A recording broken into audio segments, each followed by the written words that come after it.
when All we right. go from practice to live.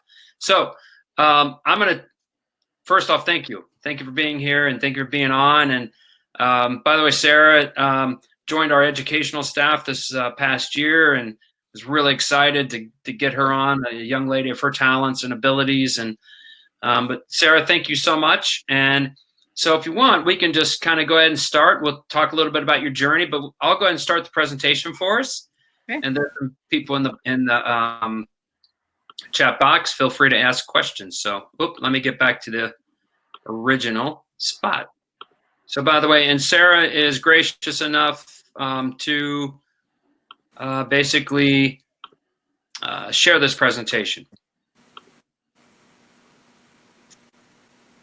Okay. Sarah, you ready to go? Yes. First of all, Vincent, Ian, thanks for having me, and thanks for everybody that's taking the time out of their day to listen to me speak for the next 15 to 20 minutes. So today, just going to discuss the new normal, staying connected with your team, and some of the things that we do at the University of Florida. So what I'll do is I'll just briefly go over my coaching journey. So I'm originally from Newcastle, England. I just became a dual citizen in February in the United States and the United Kingdom. So I'm super excited about that. This is just a short timeline of my journey, coaching journey. I played over here. I actually played at McNeese State University, which is, if you can see the little horse there with the blue horse with the yellow M, that's my alma mater. Played there, and I started there as a volunteer coach. And then I got my first coaching job at Wayland Baptist University. It was probably the only school at the time that would actually have me. I spent a year there, and then I volunteered with the Houston Dash for 2.5 years with Randy Waldrum. Incredible 2.5 years learning under Randy. Wonderful. And then through that, I got a job with Tom Brown at Sam Houston State University. Tom was the goalkeeping coach at the Houston Dash and was also my D license instructor. So we had a little bit of a prior connection. And then from there, I gave up a full-time job to basically go be the equipment manager for the University of Florida, which is kind of an unusual path. Most people don't forego a salary to kind of be a student again. And recently, I just got promoted to their program coordinator position. That position opened in December, and I just happened to slide into it. So very, very fortunate for that. So that's just a brief overview of my coaching career. Don't want to bore you too much with that. So no, I think it's great. I think it's great when people share their journey, so it's wonderful. Thank you. Yep. No problem. All right. So we're going to get into the reason why you're here. So, at Florida, the mantra is not really person over player. It's something that we live and breathe. And it's the reason why I actually came to Florida was, I think it's one of the select few programs in the country that has this kind of, I guess, mantra, if you will. So we're not just trying to coach players, we're also trying to develop people. So person over player, who you are versus just a part of who you are, right? So who the person is who they are, and the player is what they do. So that's we're taking kind of a holistic approach to developing well-rounded individuals. And Becky always makes a conscious effort, our head coach at the University of Florida, to take people where they're at. So that's one of the big things I want to preface before I start this, because it will all make sense as we tie all this in. Very good. Very good. So this is kind of a new field, and it's the MBA is kind of the pioneer in this field, but it's called athlete development. And so when I was at Florida, I got a second master's degree in sport management. And athlete development is basically personal development plus player development equals athlete development. So what is that? So it has player development literacies, which you can see right there, nutrition, physical fitness, etc. And then we also have personal development literacies, where you have fiscal, media, transition, career. And you might be wondering, like, what does career mean? Well, not all athletes go on to play professionally. So we have players take career tests to see what they might be interested in doing after they play, etc. And so, as you can see, the player development literacies are kind of linked with sports performance and life during sports, and the personal development literacies are linked with life during sports and life after sports. I personally think this is the future of NCAA college athletics, like I said, because such a small percentage of athletes go on to play pro.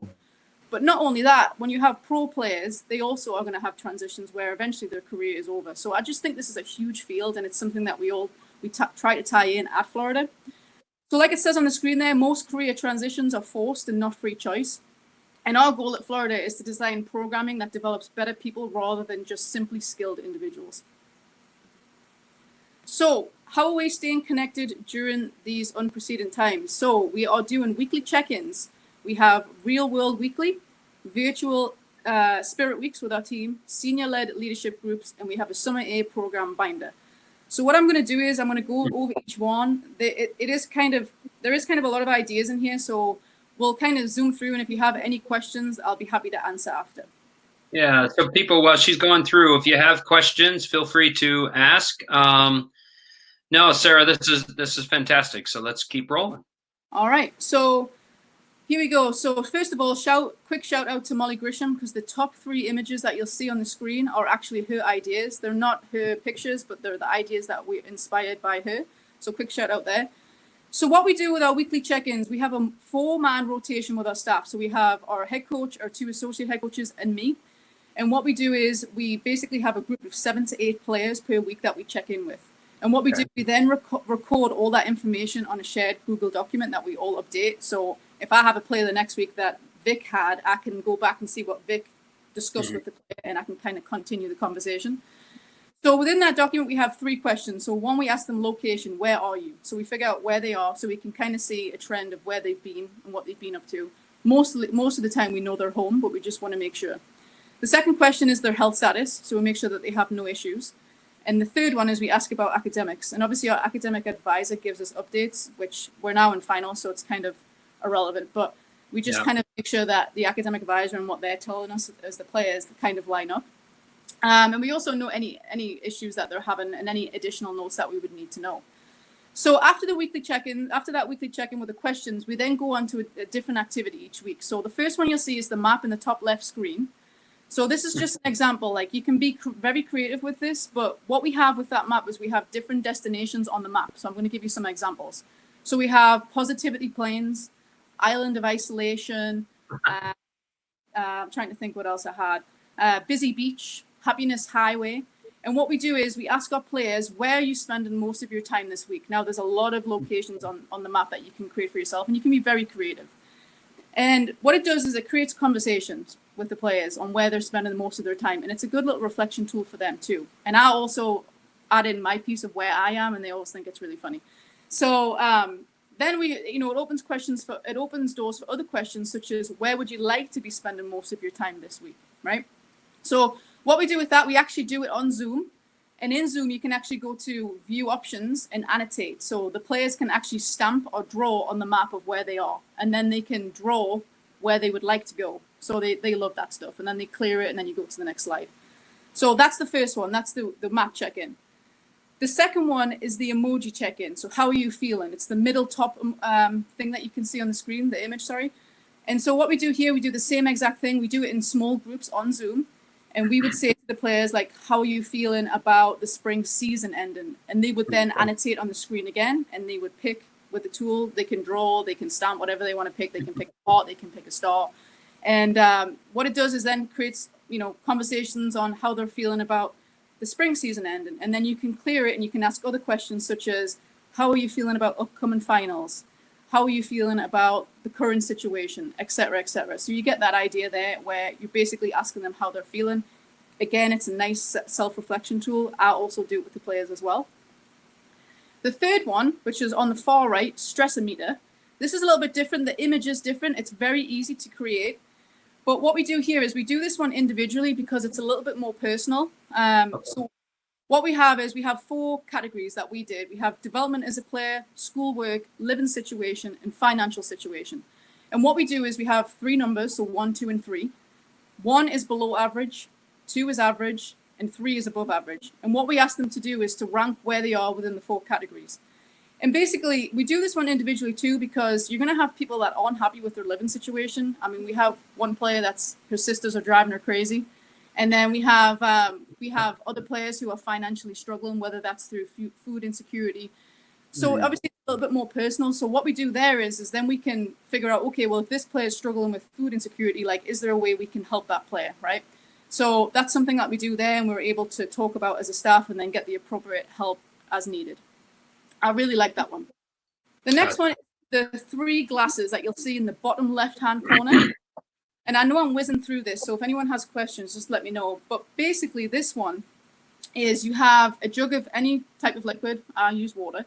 And you have 3 glasses. And what you do is you ask the players, what's the 3 most important areas of your life right now that you're giving the most energy to? And so, for example, I'll just tell you mine. So mine were health, workouts, and work.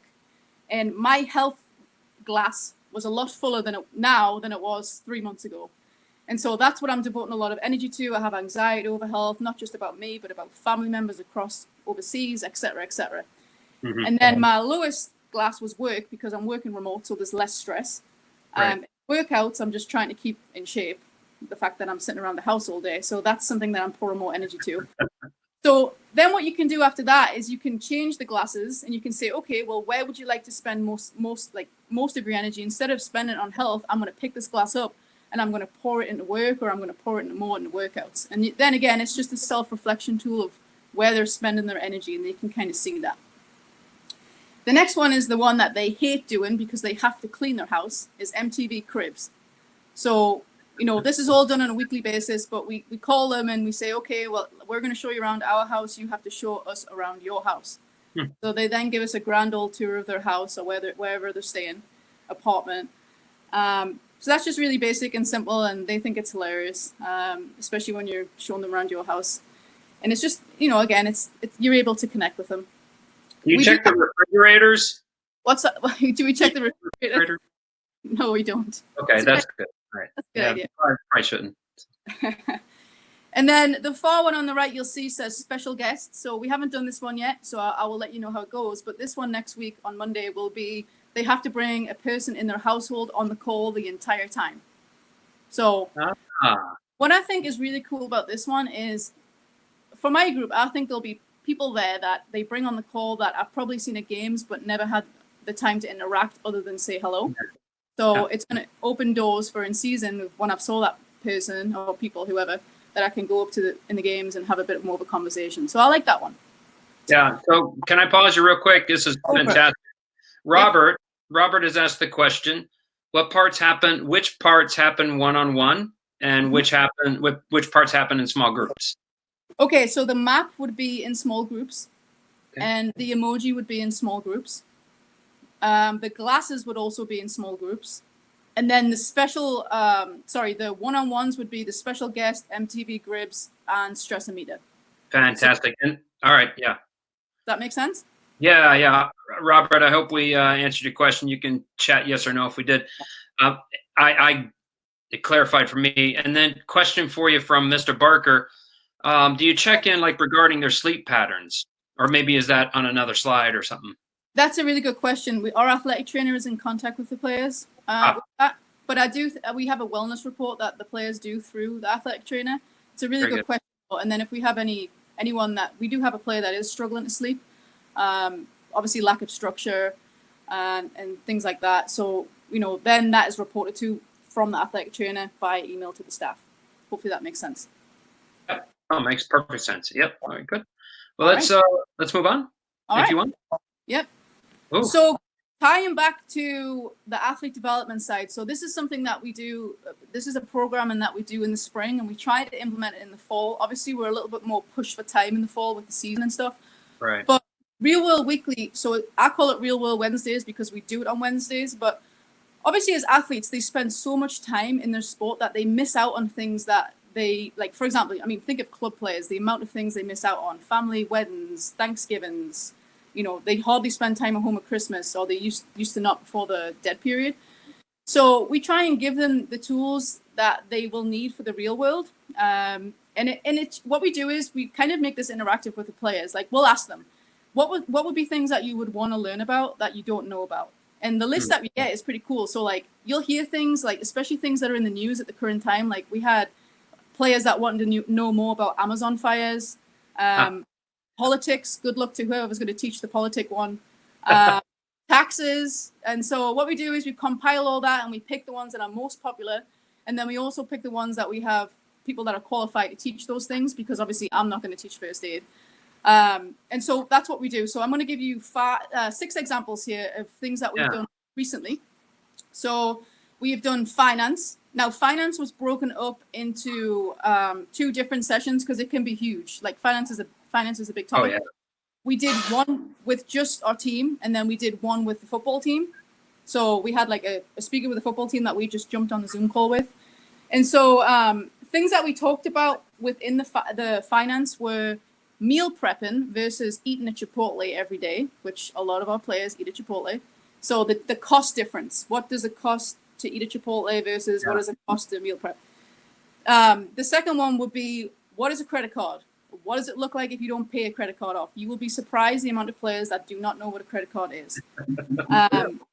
And then we get into more complicated like topics like 403Bs, 401Ks, Roth IRAs. What is the difference between those three things? What does that look like? Why do they need to know about that now?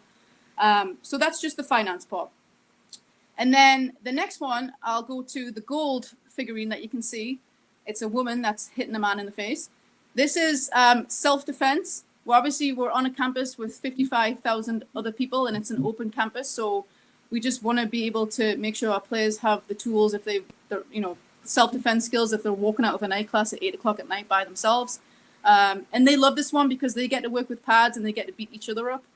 And they get to scream all sorts of things like stop. And they love screaming that as a group of 35. So that one's always fun. The next one on the far right is the red and black figurine is how to be an empathetic listener. We did this one virtually. And we had a guy come in who, was explaining why it's important to be an empathetic listener. And we role played with this one, and the players were at first they were a little bit skeptical. They didn't really get it because it's a little bit unnatural to do it via Zoom, of course. Right. But that was a really good one. In the end, it actually was really good after the hour of programming. The bottom left one is how to change the oil or tire on your moped, because a lot of our players drive mopeds and scooters around campus. And then at the same time, we also did how to change a tire in a car and how to change oil in a car too, which not many of them drive cars, but just to cater to everybody. The next one you'll see is first aid, the little first aid box. Our players really wanting to know first aid, which I think is cool. They really wanted to know about that. So that is something that we did. Our athletic trainer actually did that programming. And then the far right one at the bottom with the head and the blue background, that is mental and emotional health. That is one that obviously that's beyond our scope of duty, but it's a very important topic, especially because it's so taboo. But what we do with that one is we have counselors at the university that come in and do that one. And we're not in there as a staff. It's just strictly players, because obviously that's a very confidential and private area that they're in by themselves. So, sorry, go ahead. No, go ahead. So that's just some ideas. Like we've done other things, like we've done etiquette dinners, like how to eat properly at a table. Be surprised, they don't know where the fork should go and the knife should go. They don't know that. They don't know which spoon to use, etc., etc. So happy to share more ideas that we've done. But that's just 6 ideas off the bat for you. Obviously, you have to be a little bit creative doing these things virtually, but just again ties back to our athlete development, trying to develop the person as well as the player. No, I think it's fantastic, and we can get more coaches, I think, around the country at all levels, right? To coach the people first and the sports second. My goodness, we might have more younger kids staying in a game. Yep. And no, this is wonderful. Thank you. All right, moving on. So this is what we've started to do each week. It's called a virtual spirit week. I actually got this idea off online. There was some educators doing this. Vince, you're an educator, so you'll know all about this probably. But this is just a weekly example. And what we do is we create like 7 topics for each day of the week. And then we let our players pick the days that they want to put together for that week. Because there might be weeks where they have finals. So they're not going to be making something on Monday if they have a stats exam on Monday. So the first example is make something Monday. So they craft something by themselves or with a family member and they post a picture of it. Be surprised at what they craft. I mean, I would do Play-Doh. That'd be about it. Yeah, Play-Doh. I'd do some Play-Doh. Yeah. But Go ahead. Sorry. No, you're good. And then we have TikTok Tuesday, which I've seen a lot of these on Twitter. So they love this. I don't even know what TikTok is, to be honest. But this shows how far removed I am from the social media world now. But posting a video of themselves dancing to their favorite song. And then we have Words of Wisdom Wednesday. So post a picture or a comment of the favorite inspirational quote. Think of your teammate Thursday. So somebody that probably needs the quote, they will know that. So they post a positive message to one of their teammates. And then my favorite is Frontline Friday. It's do something extra special for a frontline worker, which Beautiful. Yep. And you know, for this, like we do actually give them a list of like what frontline workers look like, because you know, when you think of a frontline worker, I think people think of doctors and nurses, and obviously, you know, they're doing an amazing job, but we also have cashiers and we have USPS. So we just want to make sure that if they don't know a doctor or a nurse, they can still reach out to somebody else that is a frontline worker. So I think it's just important to clarify like things to them so they can see the bigger picture. All right, and then we have our senior-led leadership groups. This is something that we probably would not have done unless the situation happened, so it's kind of a positive for us. So it's kind of virtual leadership. So what we did was we decided to have seniors each have a rotating group to manage, and eventually we will integrate the incoming players, which there's 11 of them, so they'll have to be dispersed between groups. And so what the seniors are doing, they're all meeting each week, and they're discussing what they're going to do with each group of players. And it's kind of like what we do, like as a staff, like they have a shared Google Doc where they report things within their group that they learned about. Like, for example, player X is struggling with stats, and then maybe somebody that in that group, another group who is really good at stats can help that player. And so that's just a way for them to keep tabs on each other and make sure everybody's doing okay. And that, again, is all player-led, but the seniors actually rotate groups just like the staff do. So each week they have a different group to manage, because we did talk about them keeping the same group, but there's players in each group that don't know each other as well, and they want to get to know each other. So they decided to rotate, which I think is great. And within those, just ideas that they've had virtual coffee dates, virtual workouts. I would love to know how that goes. A virtual dinner party, and then casual check-ins. And, you know, casual check-ins for us are when it doesn't revolve soccer and it doesn't revolve academics. It's just strictly them taking their own time to connect about whatever they talk about. And then they also have their own Snapchat group where they stay together as a team. But the reason why they didn't like that group is, well, they like that group, but they don't like it as much. Right. The senior-led group is because they have 15 different conversations going on in that group, and it's hard to keep track. So this is just more of an intimate way for them to stay connected with each other. Very good. Very good. All right. So we're on to the last little bit here. So this is something that we made probably last week. It was posted on Twitter. My head coach posted it, Becky Burley. It's like a Summer A program binder. So obviously we don't know what's happening in terms of Summer B yet and potentially the fall, but we wanted our players, a lot of our players, the squad was struggling with structure. So, you know, It's great downloading apps and it's great sending links, like we're sending workout links to them or whatever we're sending to them, but they just were struggling with structure. So what we decided was we're going to create something that's tactile that they can get their hands on. And so what I did was I devised like different categories, and this is just a skeleton. This is the very beginning of this binder. We wanted to kind of go on beyond the summer. What we did is we put our calendar and travel in there. We put coaches' contact information, which for the 11 new players that are going to get this binder, like they're not going to know who people are. So it's really important that they see who the strength and conditioning person is and what they look like, who the athletic trainer is and what they look like, because either those staff might have changed or those players like won't remember from their visits. So again, just all their contact details, email, text. And then we have our team goals, which again, like it's very, right now we haven't gone over a lot of team goals because, you know, they're going to be a little bit different in the fall, I think. So that's a little bit of a skeleton, but it has some good stuff in there about our relational skills and performance qualities that we look for. And then we have our strength and conditioning packet for Summer A, and eventually we will put our Summer B packet in there. Prehab and rehab things for every part of the body. We have health and nutrition, and that's very personalized. It goes for a freshman guide in nutrition to devise on what the players want help in, whether that's periodization of nutrition, whether that's a nutrition tracker, et cetera, et cetera. So we surveyed them what they would want, and then we individualized the packets based on that. And then it has some soccer stuff in there, not a lot, but it does have some ideas in there that they can take, and stuff that we've gone over in the past, like job descriptions, which again, I've posted on Twitter before. And then at the back, we have some inspiration, just because I like to be inspirational. Well, I try to be. And so I put some of that in there for them because I know this is obviously a tough time. So just even if one person gets something out of that, then that's great. So what I'm going to do is, this is the video right here, Vince. I'm going to try and share my screen. Yeah, so what I'll do is I'll stop the presentation and yeah, now you should be able to do it. So that'd be great. And you can maybe narrate while your video is showing. Unfortunately, we can't hear sound through the web. No sound. So yeah. Okay, so can you hear me now?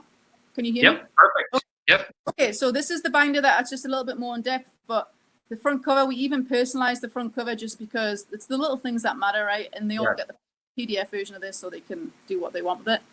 But this is a letter from the head coach, and then our calendar for the entire year, rest of the year.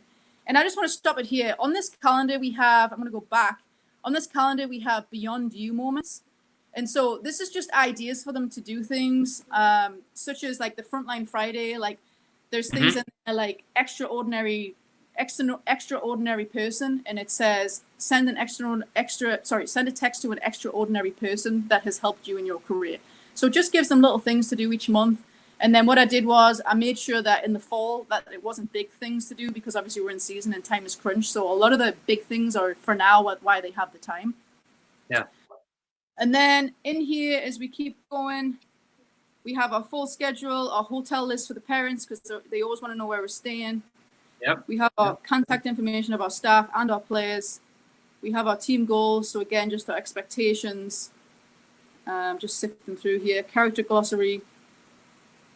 Again, just some goals. What does it mean to be a Gator? So a former alumni. Statement of agreements. Strength and conditioning plans. Prehab and rehab. Nutrition. This is very thick. It's full of content for them to read, so they can't get bored. Oh, that's fantastic. Some soccer stuff in there too. Additional ball workouts. And a little bit of inspiration, like I said. And some worksheets. So that's Becky's favorite quote on the back. We can do hard things with Rosie. So, yeah, that's a great picture too, by the way. Wow, yeah, that's fantastic. The whole thing's been fantastic, and you've kept the audience on, which is fantastic. So you provide, and thank you so much. You've kind of showed us a little bit of what the Florida Gator way is, right? Like, is it left hand up or right hand up? I can't remember. Left hand down. Left hand down. Left hand down. Okay, so yeah, but then you're chomping through COVID. That's great. But no, I thank you so much for your time. And so two things real quick. You coach with, and I mentioned or referenced her at the beginning, a legend. I mean, she's so well respected, not in just the soccer world, but everywhere, with all sports. What's been that experience for you? Well, I'm still there, and right. I'm technically in a non-coaching role, and so I think for me, like, it's what's kept me there is her, and Alan and Vic too, and honestly, just everybody, the staff, is the athletic department in general. Like, you can walk down the hallway and you're learning from Mary Wise, who's a legend in volleyball. Walking down there, Mike Holloway's there, the track coach, but just the entire experience in Florida. But just working for Becky, like, she embraces how different everybody is, and obviously I'm different because I'm from Newcastle, England. So, like I said, I'm a little bit different in terms of, like, I'm not a yes man, and she appreciates that, I think. But I think just my growth in the time that I've been there, like, it's all based on the program. It's just been unbelievable, and like I said, that's why I'm still there. Like, I love Florida, I love the university, I love working for Becky, and I've told her I said I'll be there till you retire. That's fantastic. Yeah, what a wonderful opportunity you have. So, by the way, you mentioned Newcastle.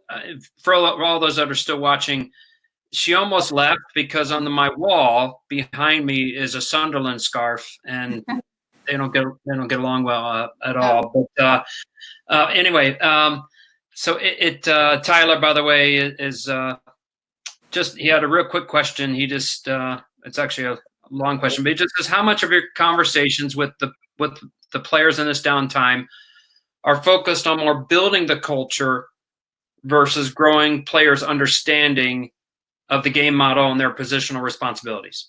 Yeah, so we're not worried. Sorry, thanks, Tyler. We're not worried about how to teach players to play in a 4-3-3. We're not worried about that right now. We have so much time in terms of that stuff, and I feel like we have a pretty solid foundation on that already. So we're more focused on how we can stay connected with our team during this time, because I think that's going to behoove us better as we get back together. Hopefully we're together in Summer B. Obviously, college is a little bit different in terms of club or professional, obviously, but yeah, we're not focused on that right now, to be honest. We're focused on how we make our sport relevant in the athletic department, which I think is huge, and we're also focused on staying connected as a team. Yeah, no, that's great. And just obviously your program focuses more on the holistic development right, of the player, of the athlete. And my goodness, if we had more programs and clubs and high schools and do that, like I said, we might have more kids playing a sport and staying with a sport. And you're teaching life lessons using a sports strategy down there. That's for sure. So thank you. But no, I appreciate your time. You've given us 15 minutes more than what I asked originally. I'm so glad that we got you on staff, and for me selfishly, because I like handpicked you, right? And I hope, because I saw you at a premier diploma, and I'm like, okay, this young lady's pretty special. So anyway, but just wanted to again say thank you so much. And you mentioned Frontline Fridays. Real quick, if you were to send them a little Twitter-like text, what would it, for those people, what would it be? They're the heroes in all this. I mean, without them, who knows where we'd be. I mean, it's just unbelievable. And like I said, it goes to doctors and nurses and the things that they're seeing, and cashiers, the people that are putting themselves out there every day and putting themselves at risk. You just can't thank them enough. So I'm really. Yeah, thank you. Well, thank you everybody that watched, and we have Deb Raber, another wonderful young lady that's going to be coaching, and that's a coach, and she's also on our staff as well. She's going to be talking about fit families. So this day is more about connection, right? So thank you so much, and Sarah, thank you. Thank you, Vince. Really appreciate you having me. Thank you, everybody.